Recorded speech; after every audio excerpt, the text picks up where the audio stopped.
All right, welcome to Indie Media on Air. Today on KPFK, we will be talking with Kevin Ryan, a former guest of the show, a chemist and co-editor of the Journal of 9/11 Studies.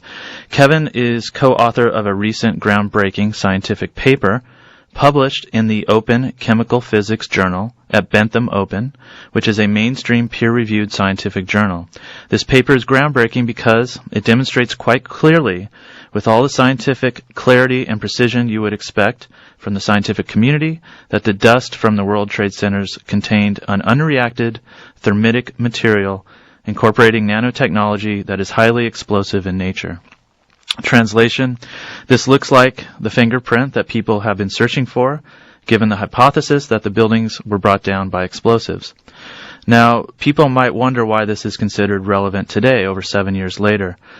My response to that is that in a time of economic crisis, and precisely at the time the Obama administration is going to increase troop levels in Afghanistan, the alleged site for the organization of the 9/11 attacks, is precisely the time we need to take a moment and look back at the justification for this invasion. For me, any increase in funds and lives for these kind of imperial advancements is absolutely absurd, both from an ethical standpoint, but from the criminality of illegal invasions wherever they may occur. But it is even more absurd when we discover that the foundation for these imperial wars of aggression occur because of systemic lies, cover-ups, and avoidance of scientific data.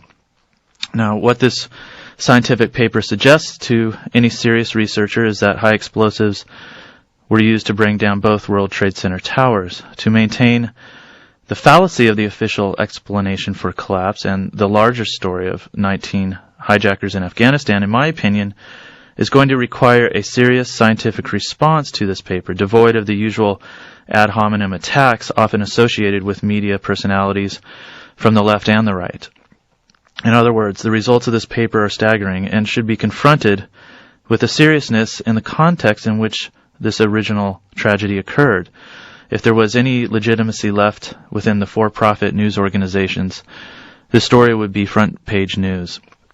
But we know from our experience that it often takes voices from the small stations committed to free speech and the search for truth, no matter where it may lead, to start the discussion off.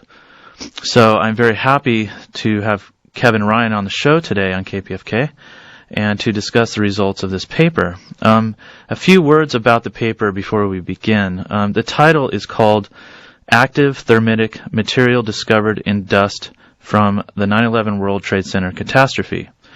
And the authors are quite extensive, and I'd like to list them. And I hope that the audience will bear with me as we go into some of the science behind this, because I think it's really important to lay down a very solid foundation for this discussion, and then we'll bring it back and try to really talk openly about the implications and where to go from here. But the authors are extensive. We have Niels Herret from the Department of Chemistry at the University of Copenhagen in Denmark, Jeffrey Farrer from the Department of Physics and Astronomy at Brigham Young University, Stephen Jones, founder and co-editor of the Journal of 9/11 Studies, now with S&J Scientific, Frank Legge, chemist and former guest on this show with Logical Systems Consulting, Daniel Farnsworth, also with the Department of Physics and Astronomy at Brigham Young.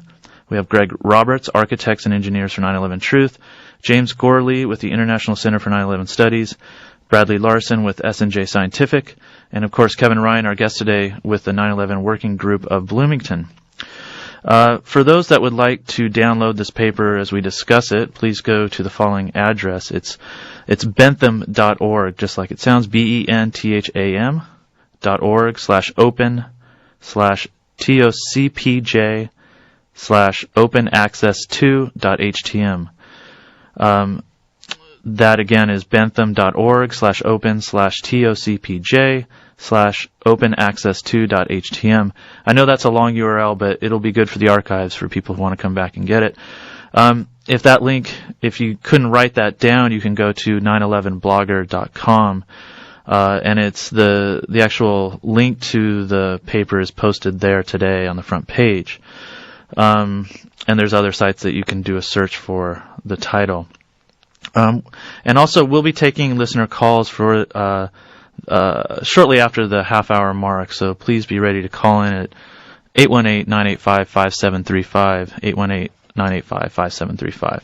And we'll be right back with Kevin Ryan.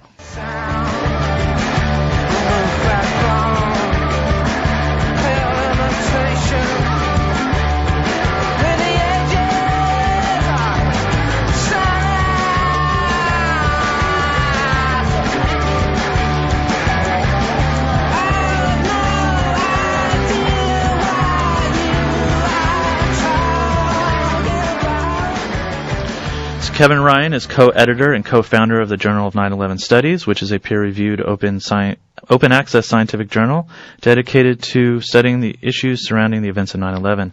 Kevin is also a chemist and former employee of Underwriter Laboratories, the company that certified the steel in the World Trade Center towers. Kevin has written numerous articles and papers on 9/11, taking a very close look at both the FEMA and NIST reports over the years, and he is co-author of the recent scientific paper we are focusing on today, called Active Thermitic Material Discovered in Dust from the 9/11 World Trade Center Catastrophe. Kevin, welcome to Indie Media on Air. Hi, Chris. Good to talk with you. Yeah, it's good to have you back again. So, it's, in my intro I touched on some of the conclusions of the paper, but why don't we just start off with the basic conclusions, and then we can work our way back and explain how you arrived at those conclusions.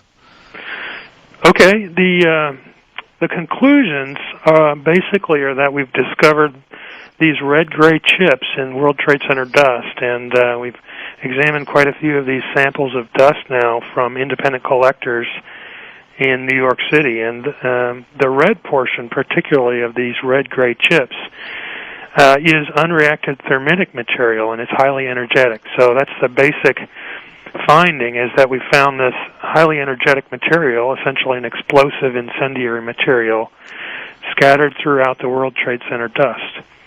And there is a lot of work that goes into characterizing the red-gray chips and coming to those conclusions, which we can talk about if you like. But basically, having gone from a group of people disagreeing with official reports, and we've got another peer-reviewed paper that covers that in the Open Civil Engineering Journal, to noticing environmental anomalies at ground zero, and we have another peer-reviewed paper at a Springer journal called The Environmentalist that covers those environmental anomalies, to now actually finding what the lead author of the paper calls the loaded gun. Professor Harrit in Denmark sees this as the loaded gun that actually was involved in bringing down the towers. It's really a great finding and a great discovery. We're very excited about it. Okay. Now, there's so much to dive into, and I think just let's start with explain, and I know we've done this before, but let's explain why the publication in a mainstream journal like this is important. A lot of critics will say, well, if any of this had any seriousness to it, it would actually be published, but you have. Yeah, we've got 3 now in mainstream scientific journals. And you can imagine why it would be important to publish in a mainstream journal. There's some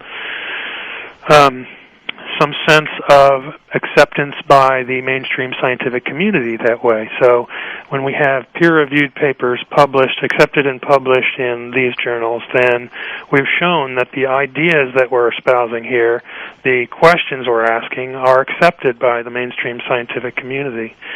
And also, I think it's part of people's need to see this as being acceptable and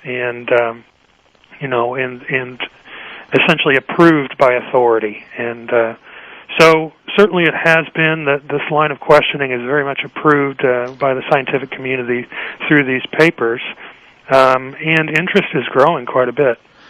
Well, and that really has been an uphill battle for years, even to get to this point. So I congratulate you and all your colleagues on this work. It must have been quite a bit of work to get to that point, I'm sure.